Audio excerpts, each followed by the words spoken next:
Y bueno, en el marco del ciclo de conferencias que venimos organizando, tenemos el placer de contar con un reconocido e importante investigador, el doctor Julio Valdivia Silva.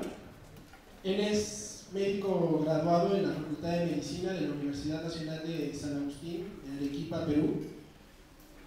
Realizó un doctorado en Ciencias Biológicas en el Instituto de Ciencias Nucleares de la UNAM.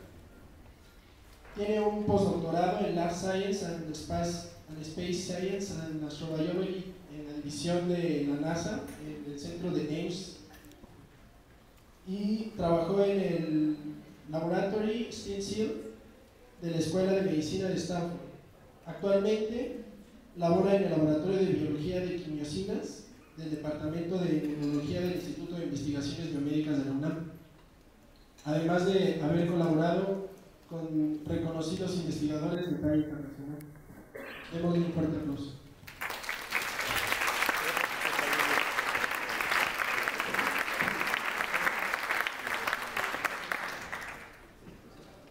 Bueno, primero quiero agradecer al equipo Bori por la invitación. Estoy muy feliz de estar en la UNAM nuevamente. Yo estuve viviendo 3 años en los Estados Unidos y ahora estoy nuevamente acá. Me considero mi alma mater, quiero muchísimo a México y estoy acá para pues, también difundir un poco la ciencia. Es algo que a mí me gusta. Hoy día vamos a hablar de un tema que seguro muchos de ustedes, cuando han visto el título, no tienen absolutamente una relación. Y pues vamos a conversar a lo largo de esta pequeña conferencia sobre este tema. Sin embargo, antes de empezar, quiero agradecer obviamente a todas las instituciones que han colaborado. Normalmente los agradecimientos los hacen al final, pero yo debo agradecer tanto al Instituto de Ciencias Nucleares de la UNAM, al Instituto de Investigaciones Biomédicas de la UNAM, a la Escuela de Medicina de Stanford, a la NASA, y obviamente ahora el laboratorio que tanto quiero, donde estoy laborando, que es el CBRL, que es el Laboratorio de Quimiosina, a cargo del doctor García Cepeda. Yo, bueno, voy a hablarles entonces acerca de la relevancia de la astrobiología en el estudio del cáncer. Para empezar con esto, pues muchos de ustedes de acá que tienen diferentes disciplinas tienen que conocer qué es la astrobiología. Y la astrobiología, como capítulo 1 de mi charla, tiene que ver con una nueva disciplina. Digo disciplina porque no es una ciencia, porque conjunta un grupo y gran grupo de ciencias. Pero el objetivo principal, o mejor dicho su definición, pues básicamente es el estudio del origen, la evolución, distribución y futuro de la vida en el universo. Para esto tiene conceptos fundamentales, tiene un objetivo central y tiene preguntas fundamentales. Obviamente el concepto fundamental o los conceptos fundamentales que se tiene que pues, más o menos conocer para poder hablar de astrobiología es una gran pregunta que hasta ahora todo el mundo no puede responderla de una manera, digamos, concluyente, ¿no? ¿Qué es la vida? Tiene incluso una pregunta que tiene que ver desde cosas teológicas hasta cuestiones científicas. Y lo que sí es importante es hablar sobre esos ambientes habitables, es decir, donde los seres vivos se desarrollan, crecen, etc. Pero lo importante es el objetivo de la astrobiología. La astrobiología tiene como objetivo reconocer biosferas, es decir, zonas donde existen seres vivos. Y además de ello, también ver si existieron seres vivos. Entonces hay que reconocer zonas donde existe la vida. Y ese es el punto importante de nuestro objetivo central en la astrobiología. Pero lo más importante es que son solo 3 preguntas básicas que tiene astrobiología y que van a conjuntar justamente a las demás ciencias por esas 3 preguntas. Esas 3 preguntas son: ¿cómo se origina y se desarrolla la vida? ¿Existe vida fuera de la Tierra? ¿O hacia dónde evoluciona la vida? ¿No? ¿Cuál es el futuro de la vida? La Tierra y más allá. Entonces, cuando uno empieza a hablar sobre astrobiología, tiene que tener esos conceptos y esas 3 preguntas claras. Es por ello que como no podemos responder esas preguntas con solo la biología, o con solo la física, o con solo la química, la geología, la astrofísica, etc., entonces aparece justamente esta disciplina que a su vez es multidisciplinaria. Y hablamos entonces de la vida como consecuencia de una evolución en el Y para eso justamente hay una serie de preguntas, disciplinas, que tratan de responder estas tres preguntas básicas que las mencionamos. Entonces está la física, la química, la biología, la astronomía, etc. Entre muchas otras más. Cuando uno habla de química prebiótica, por ejemplo, no deja de hacer química. Pero si ese marco de química prebiótica, es decir, una química antes del ADN, uno le ve y le da un contexto histórico de momentos evolutivos en geología, geoquímica, en procesos físicos, etc. Está hablando ya uno de marcar una pregunta en ese concepto de astrología. Por eso es que no es que existe una ciencia como tal. Y es muy claro eso.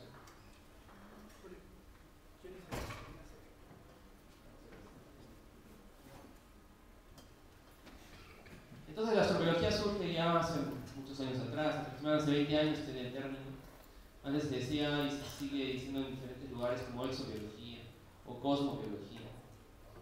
¿No? La discrepancia del nombre, lo mismo. Pero en este punto quiero recalcar que la astrobiología tiene 7 metas. Entonces ustedes van a ver que todas estas ciencias funcionan dentro de estos puntos.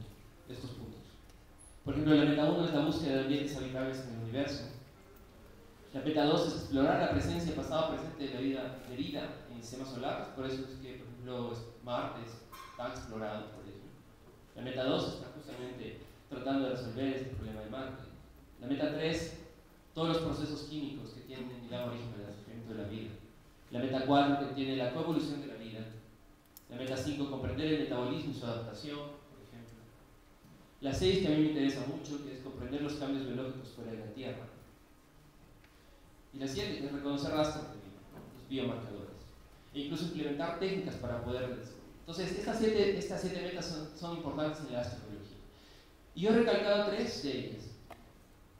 Que a lo largo de esta conferencia van a ver que tienen muchos links, muchas relaciones con las cosas que vamos a hablar. El capítulo 2 es enfoques del cáncer. Si saben que es astrobiología, lo que va a es el enfoque del cáncer más actual. En cáncer, el cáncer fue definido como una enfermedad del ciclo celular. En muchos casos se evaluó muchísimos genes. Aquí está el proyecto Genoma Humano, que se ha publicado en el año 2001. La distribución de funciones moleculares de 26.383 genes, de los cuales el gran porcentaje, casi el 40%, 41%, tiene funciones desconocidas. Y en rojo, yo les puse todos los genes que tienen relación con cáncer. Quinasas, receptores, moléculas de señal, factores de transcripción, de adhesión celular, protooncogenes, etc. Entonces, como se dan cuenta, gran cantidad de nuestros genes tienen un porcentaje de susceptibilidad al cáncer. Pero lo interesante es que en esta época, pues el genoma era lo más importante. Todo el mundo buscaba un gen. Todo el mundo buscaba un gen. Buscaban gen para todo, para la obesidad, para el alcoholismo incluso. Algunos buscaron genes incluso para la infidelidad, que no tuvieron resultados positivos. Fue una pena. Pero en ese transcurso de cosas, aparecen los enfoques para el cáncer. Realmente en los enfoques para el cáncer, esta es una visión reduccionista clásica, en la que todo el mundo cree, todavía muchos lo piensan así, las células cancerosas crecen, se multiplican, proliferan, compiten por nutrientes y luego, cuando ya estos es insostenible, migran a otros órganos por procesos mecánicos como linfa, sangre, llegan a un ganglio, lo invaden y después van a otros órganos. O sea, es una visión reduccionista de un grupo celular que simplemente se multiplica. Y entonces, ¿qué hay que hacer? Matarlo. Ese es el tratamiento, esa es la búsqueda, el enfoque clásico. Es un enfoque en el que pues, no hay mejor célula cancerosa que una muerta. Entonces, hay que matarlo. En cambio, este es un enfoque que ha surgido y que es el correcto. La célula cancerosa jamás está sola. Siempre va a estar al lado del estroma, células inmunes que enderezan, fibroblastos, células que están al lado del tumor, ¿no? Células endoteliales que forman nuestros vasos sanguíneos, etc. Y además hay una interacción entre estas células, ¿no? Entonces surge un enfoque heterotípico. Es un enfoque que debe tener muy en cuenta cuando se habla de cáncer.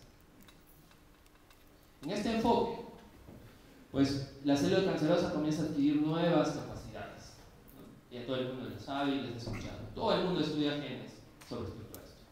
Resistencia a muerte celular, una proliferación, ¿no?, sostenida por una señalización sostenida, una evasión a los supresores de crecimiento, ¿no?, evaden los supresores y sigue creciendo el tumor.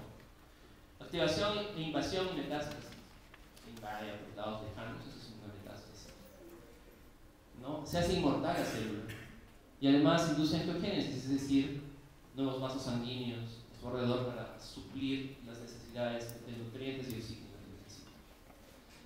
Muy bien, pero en este transcurso nosotros hemos visto, y se ha visto en muchos estudios, que esta visión heterotípica ha mostrado que estos tejidos, estos lugares donde está el tumor, también tienen células troncales que renuevan a las células tumorales. También hay interacción, pues, obviamente, y como lo vimos antes, con células inflamatorias, con células endoteliales, pericitos, fibroblastos, etc. Lo interesante aquí es que ustedes pueden ver que estos microambientes, que llamamos así, a esta zona alrededor del tumor, son diferentes, tanto en el tumor invasivo como en una metástasis lejana. Es decir, no es lo mismo. Entonces ustedes se van a dar cuenta que estas células deben tener otra capacidad para estar aquí y deben tener otra capacidad para estar aquí. Entonces estamos hablando de ambientes diferentes en una invasión. En ese transcurso de cosas aparecen unas nuevas capacidades de la célula cancerosa. Unas nuevas capacidades porque obviamente evita la destrucción del sistema inmune, está constantemente en evasión.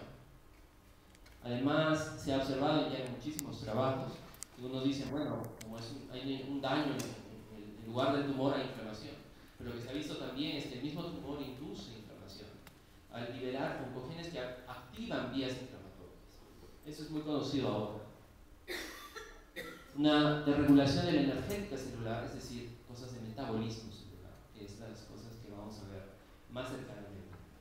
Y otro link muy interesante que lo han tomado mucho en cuenta, que es la inestabilidad genómica y la mutación. Estas son células que están mutando constantemente a un rango que es el que vamos a ver a continuación. Entonces, el cáncer ahora es considerado un nuevo tejido. El cáncer es un nuevo tejido porque tiene absolutamente todas las características de un tejido y las podemos enumerar. Lo más interesante es que el cáncer no son células, bacterias o virus que nos llegaron o son ajenos a nosotros, sino son nuestras propias células que cambiaron capacidades. Y son células que van a tener justamente una serie de funciones diferentes, es decir, diferenciación entre ellas de la labor o del trabajo. Van a ser, por ejemplo, células troncales, muchas de ellas se han detectado, unas de ellas solo van a invadir, otras de ellas van a proliferar. Va a haber una diferente función entre ellas, unas van a estar muriendo, etc. Es decir, comienza a haber una compartimentalización del trabajo, lo que hace definir al cáncer como un nuevo tejido. Hasta este momento no hay una relación de astrobiología y cáncer, porque yo les he mostrado qué es la astrobiología, les he mostrado el enfoque en cáncer. Pero en el enfoque en cáncer sí me gustaría mucho que recorran las capacidades que adquirió la célula cancerosa, porque son capacidades que son muy importantes para poder relacionar después estos dos puntos. Antes de que se duerma como el hocico, vamos a avanzar y vamos a poner esto para más o menos ya enmarcar un poco las relaciones que vamos a explicar mucho más detalladamente. Entonces, en astrobiología, el origen y evolución de la vida en la Tierra y búsqueda de vida fuera de la Tierra. Básicamente eso está en marca las tres preguntas fundamentales que tenemos. En cáncer vamos a encontrar unos links muy interesantes. Paul Davis es un investigador en Texas. Él, junto con Chris McKay, evaluaron todos los aspectos de la astrobiología y el cáncer en un instituto nuevo que ahora ya existe en ONCE en los Estados Unidos, que se llama Centro de Investigaciones Físicas para el Estudio de la Biología del Cáncer. Es un nuevo enfoque completo, son nuevos enfoques completamente diferentes, y son enfoques que voy a transmitir a ustedes de una manera muy peculiar, digamos, corta también porque es un tema muy amplio, pero que sí me gustaría que los conozcan. Y en esa búsqueda de links encontramos 4 cosas muy importantes que vamos a explicarles obviamente. Una de ellas era la multicelularidad, el crecimiento de los tumores en hipoxia, la resistencia a radiación, y he puesto esto como nuevos y viejos reguladores químicos porque son hallazgos muy interesantes que voy a presentar a la parte en el punto 6 de esta. Entonces, en el capítulo 3 voy a hablarles un poco del cáncer, entre la evolución y el estado atávico o ancestral. Vamos a hablar un poco de esto y van a ver ustedes que aquí pues, hay una serie de puntos importantes. El cáncer como un proceso evolutivo. Ya veis, desde 1975, 76, muy atrás, muchos investigadores, especialmente Nobel, comenzó a ver que podía existir una evolución interna darwiniana en los procesos tumorales. Al principio obviamente nadie le hizo caso, como es clásico, pero luego numerosos estudios comenzaron a mostrar procesos en el tumor que podían realmente semejar procesos evolutivos e incluso ecológicos. Es así que surge la neoplasia como un propósito. Eso es lo que vamos a ver a continuación. Y es un link importante que vamos a ver luego en la biología. El punto es el hecho de que estas células cancerosas son heterogéneas, como ya lo hemos discutido. Estas células reciben una serie de estímulos o de interacciones con el medio y alteraciones genéticas o epigenéticas que llevaron a que estas células se vuelvan cancerosas. Esas capacidades que mostrábamos al principio. Y curiosamente, o sea, lo que se ha visto es el hecho de que cuando hay una actitud de ventaja reproductiva, selección natural está actuando. Si existe ventaja reproductiva, ya existe una selección natural. El proceso es que además de ello, si hablamos de deriva génica, ¿qué es la deriva génica? Es la alteración de alelos en una siguiente generación. Alteración. Pero ¿qué ocurre? En nuestra población no podemos darnos cuenta de una deriva génica como tal, porque somos tantos, eso puede ser insignificante. Pero si la población se ve reducida a un grupo pequeño, la deriva génica es muy importante, porque justamente esa alteración puede ser la que prolifere más. Es un proceso biológico evolutivo, de biología evolutiva. Entonces, imagínense estas células, las voy a seleccionar como un fármaco, mato muchas, y las pocas que queden van a entrar en ese proceso de deriva génica. Además de ello, la fuente de todo proceso evolutivo es la mutación. Y obviamente estas células, además de estos procesos que son fuerzas evolutivas, están constantemente en competencia, están constantemente evadiendo un predador que es el sistema inmune.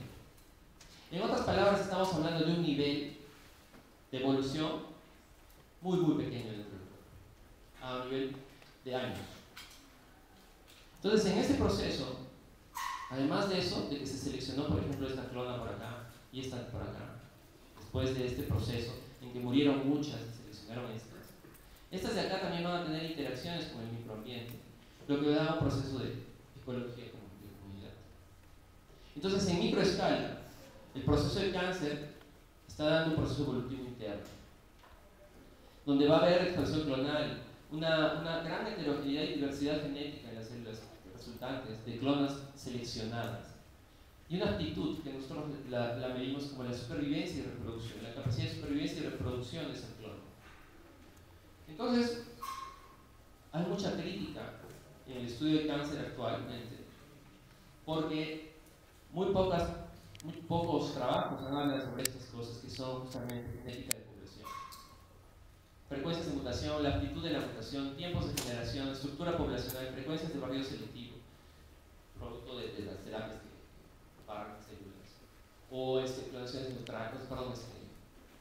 mutaciones neutrales, etc., que podrían llevar justamente a una selección de clones. Entonces estábamos hablando de un proceso darwiniano de evolución interna. Y es así que comenzaron a haber ya mayor cantidad de trabajos, es lo que les comento, mutación, las fuerzas evolutivas en cáncer llevan a una variabilidad, heterogeneidad,